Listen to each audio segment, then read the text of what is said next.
नमस्कार, मैं नीदरलैंड से डॉक्टर ऋतु शर्मा ननन पांडे आज आपको नीदरलैंड में हिंदी के उद्भव और विकास के बारे में बताऊंगी। लेकिन इससे पहले मैं आपको नीदरलैंड के बारे में कुछ बताना चाहती हूँ। नीदरलैंड में हिंदी की जड़ों से पहचान करने के लिए नीदरलैंड के बारे में जानना आवश्यक है। नीदरलैंड, जिसे हम हॉलैंड के नाम से भी जानते हैं, हॉलैंड नीदरलैंड का शाब्दिक अंग्रेजी अनुवाद है। नीदरलैंड डच भाषा के दो शब्दों नेदर यानी गहरा, गड्ढा, लैंड यानी सतह या जमीन से मिलकर नीदरलैंड बना है। नीदरलैंड यूरोप महाद्वीप का एक प्रमुख देश है। यह उत्तरी पूर्वी यूरोप में स्थित है। इसकी उत्तरी पूर्वी तथा पश्चिमी सीमा पर उत्तरी समुद्र है। इसके दक्षिण में बेल्जियम तथा पूर्व में जर्मनी है। एम्स्टर्डम इस देश की राजधानी है। देन हाग शहर को प्रशासनिक राजधानी माना जाता है। यहाँ की भाषा डच है। यहाँ पर डच लोगों के अतिरिक्त विभिन्न देशों के लोग जैसे सूरीनामी हिंदुस्तानी, भारतीय, तुर्क, मोरक्को, यूरोप के अन्य देशों के लोग, चीनी, इंडोनेशियन, अंतलियान, कैरेबियन लोग निवास करते हैं। तो आप कह सकते हैं कि नीदरलैंड एक बहुभाषीय देश है, बहुभाषीय और बहुसांस्कृतिक देश है। लेकिन फिर भी यहाँ की राष्ट्रीय भाषा डच है। यहाँ की शिक्षा और राजकाज का कार्य डच भाषा में ही किया जाता है। अब आते हैं हिंदी भाषा के आगमन पर। नीदरलैंड में हिंदी भाषा के आगमन को हम अलग अलग भागों में बांट सकते हैं। पहला चरण 1873 से 1914 का काल, जब ब्रिटिश शासन में भारत से पानी के जहाज द्वारा सूरीनाम ले जाए जाने वाले अनुबंध या कॉन्ट्रैक्ट भारतीय है। ये भारतीय बहुत पढ़े लिखे नहीं थे, किंतु अपनी भाषा व संस्कृति को भली भांति समझते जरूर थे। इस तरह से डच संस्कृति में हिंदी ने भारतीयों के आगमन के साथ ही वहां अपना पैर रखा। दूसरे चरण में जाने वाले अनुबंध कामगारों की तरह यह लोग भी अपने साथ रामायण, गीता व अन्य पुस्तकें अपने साथ ले गए थे, जिसके सहारे उन्होंने अक्षर ज्ञान, बोली के साथ साथ अपनी संस्कृति को भी जीवित रखा। हिंदी को बढ़ावा देने के लिए वहां के भारतीयों ने अनेक प्रयास किए। उस समय क्योंकि मुद्रण की व्यवस्था नहीं थी, इसलिए उस समय का साहित्य हस्तलिखित है, जिसमें मुंशी रहमान की दिनचर्या की डायरी विशेष है, जिसमें हिंदी के साथ साथ उर्दू के शब्दों का भी समावेश है।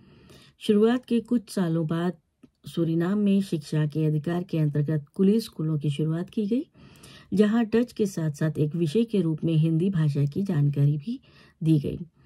1929 से सूरीनाम के सरकारी विद्यालयों में हिंदी शिक्षण को बंद कर दिया गया, जो भारतीयों के लिए बहुत चिंताजनक था। भारतीयों ने अपनी भाषा व संस्कृति को अगली पीढ़ी तक पहुंचाने के लिए सामुदायिक भवनों व धार्मिक स्थलों में हिंदी की शिक्षा देना आरंभ कर दिया, क्योंकि भारतीयों के लिए उनकी भाषा व संस्कृति उनके जीवन का अभिन्न अंग था। हिंदी भाषा का सही विकास 1960 में भारतीय सरकार की ओर से हिंदी भाषा के शिक्षण के लिए बाबू महात्मा सिंह को सूरीनाम भेजने के बाद से ही हुआ। उनके द्वारा शिक्षित छात्र छात्राओं ने हिंदी विषय की इस श्रृंखला को आगे बढ़ाया। 1977 में वहां सूरीनाम हिंदी परिषद की स्थापना की गई, जहां धार्मिक स्थलों पर कुछ विद्यालय जैसे सारा माँ का, वानी का, आर्य दिवाकर वहां पर हिंदी की शिक्षा नियमित रूप से दी जाने लगी। दूसरे चरण को हम 1975 से 1980 में बांट सकते हैं। सूरीनाम डच सरकार नीदरलैंड की कॉलोनी था। वहां पर भी आधिकारिक रूप में डच भाषा ही बोली और पढ़ी जाती थी। 1975 में सूरीनाम डच शासकों से स्वतंत्र हो गया। लोग अपने उज्जवल भविष्य की खोज में सूरीनाम से नीदरलैंड आ गए। यहाँ आना उनके लिए सरल था, किंतु यहाँ आकर उन्हें फिर से अपनी भाषा, अस्मिता व संस्कृति की लड़ाई लड़नी पड़ी। वैसे तो नीदरलैंड में हिंदी भाषा की सुगंध 16वीं शताब्दी में ही आने लगी थी। 1659 में नीदरलैंड में जन्मे व्यापारी यान शेउआ कल्तर व्यापार के लिए भारत आए। व्यापार के सिलसिले में उन्हें पूरे भारत में भ्रमण करना पड़ा था। इस कारण उन्होंने हिंदी भाषा सीखी और बाद में अपने देश के लोगों के लिए डच भाषा में हिंदुस्तानी भाषा का व्याकरण लिखा।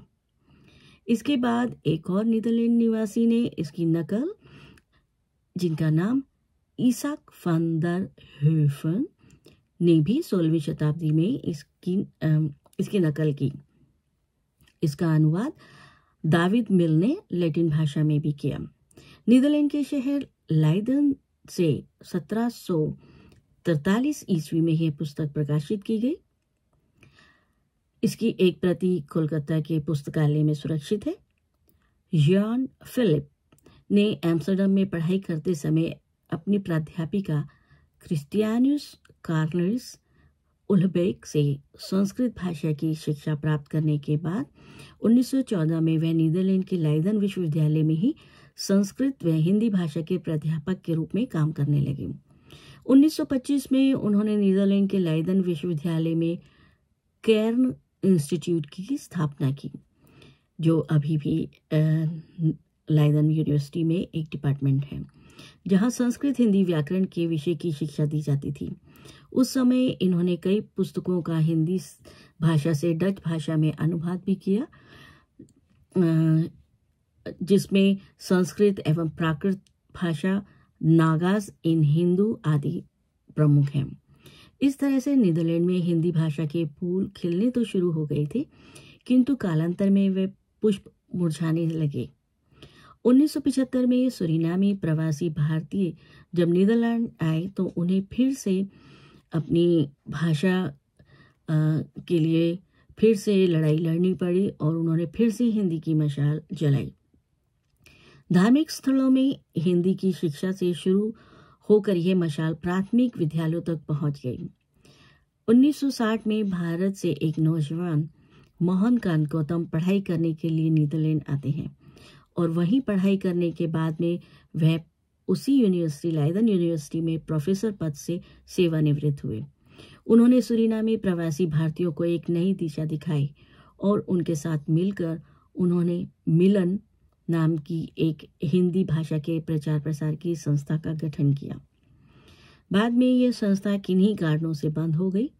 उसके बाद 1983 में फिर से प्रोफेसर मोहनकांत गौतम के मार्गदर्शन में हिंदी भाषा के प्रचार प्रसार के लिए एक नई समिति का गठन किया गया।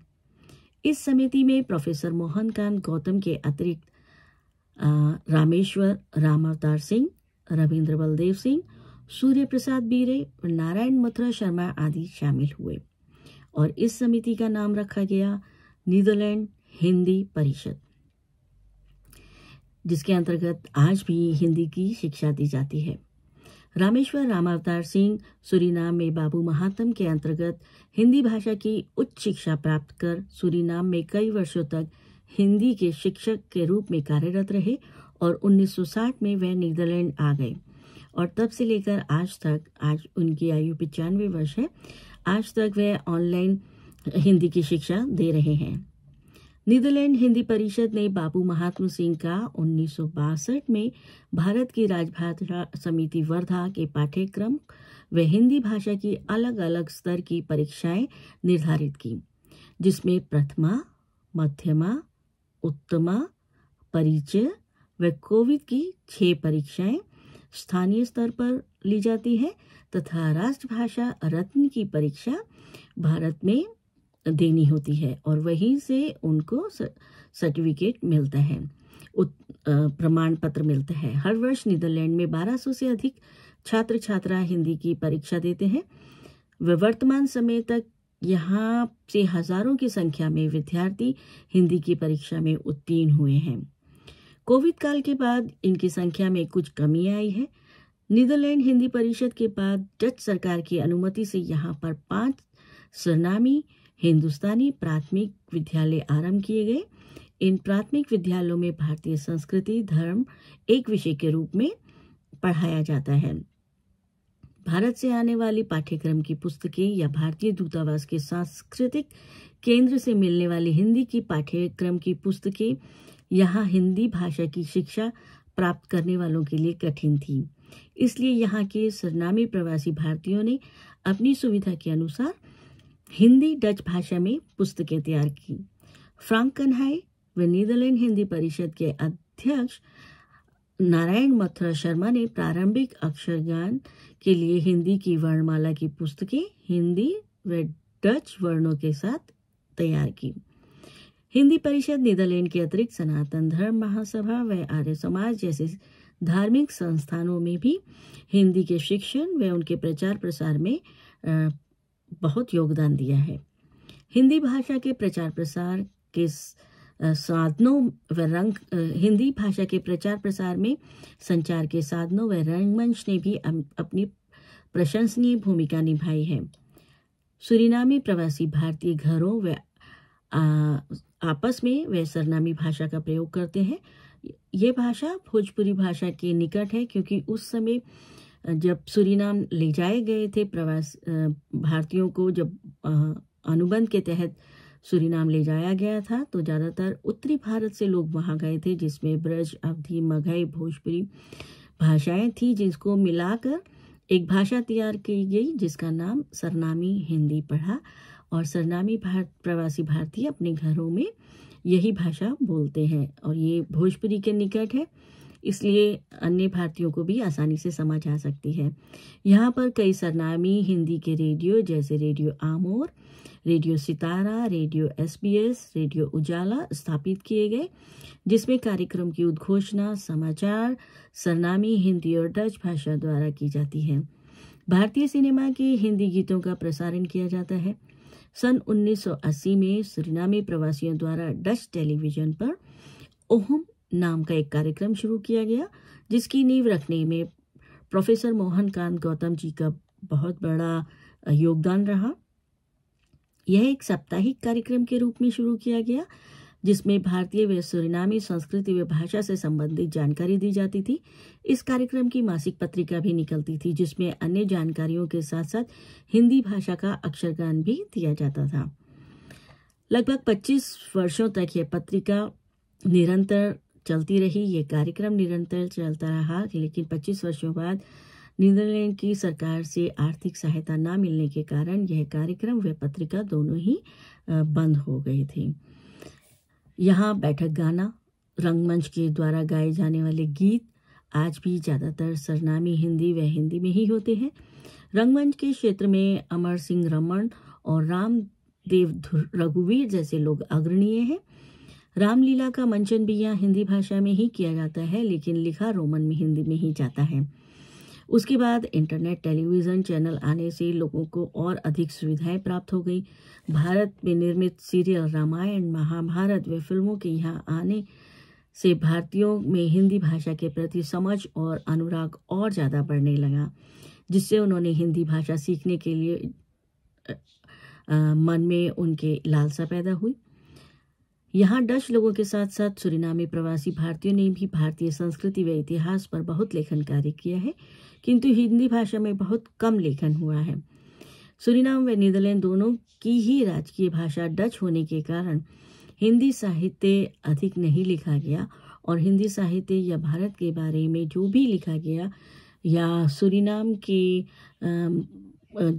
जिस समय वह सूरीनाम में थे, दास नहीं कह सकते, अनुबंध का समय जो था उनका 5 साल का गिरमिटिया काल, उसके बारे में भी बहुत सारा साहित्य लिखा गया, लेकिन वह सब साहित्य डच भाषा में लिखा गया। जैसा कि मैंने पहले बताया कि यहाँ पर डच भाषा जो है वही राष्ट्रीय भाषा है।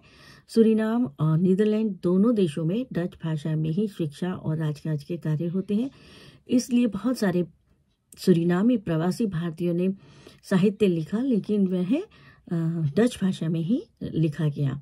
रविंद्र बलदेव ने भी हिंदी भाषा में सतीफा 1984 में लिखा, सुनाई कहाँ 1987 में उनकी बुक आई। पंडित सूर्य प्रसाद बीरे की पुस्तक सूरीनाम देश तथा अप्रवासी जीवन और हिंदी भाषा 1982 में उनकी पुस्तकें हिंदी में लिखी थी। फ्रांक भगवान प्रसाद कृष्णा ने हिंदी और डच भाषा एक छोटा सा शब्दकोश भी तैयार किया।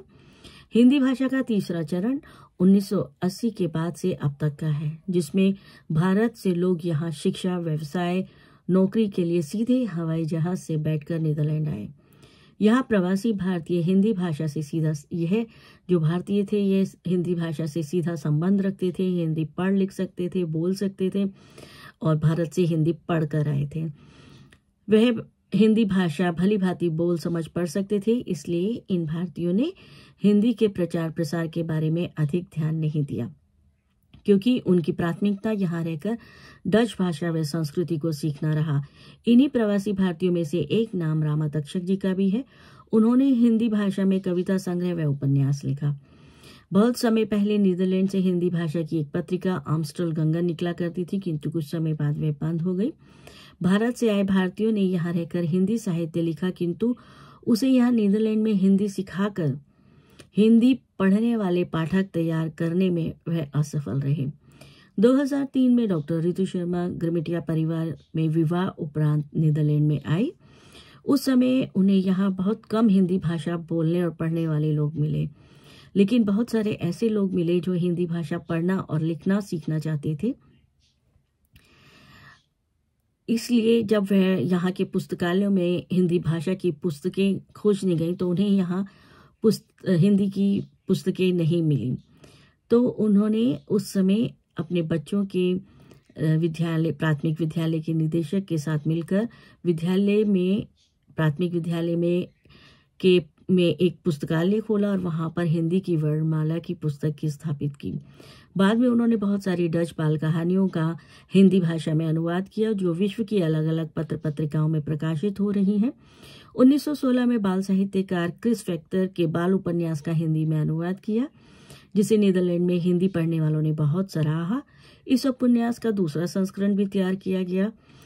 इस दूसरे संस्करण की विशेषता यह रही कि जो लोग हिंदी पढ़ सकते थे उन लोगों के लिए इसमें एक पृष्ठ हिंदी में लिखा हुआ है, देवनागरी लिपि में, और जो लोग हिंदी शब्दों से पहचान करना चाहते थे, हिंदी समझते थे, बोलते थे किंतु पढ़ नहीं सकते थे, उनके लिए इस पुस्तक में दूसरा पृष्ठ रोमन हिंदी में लिखा गया है।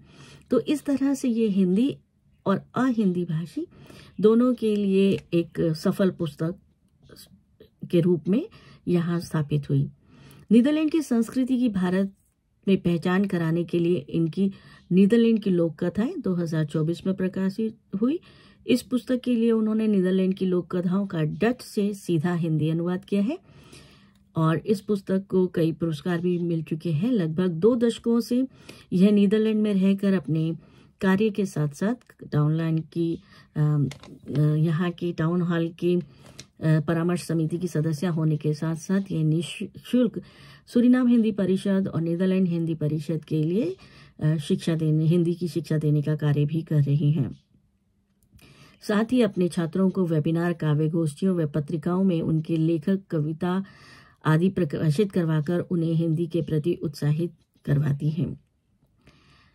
हिंदी प्रचार सभा के पूर्व निदेशक स्वर्गीय संजीव निगम जी व आदरणीय राकेश कुमार त्रिपाठी जी ने कोरोना काल में अंतर्राष्ट्रीय हिंदी संगठन नीदरलैंड की स्थापना की, जिसकी वह आज अध्यक्ष हैं।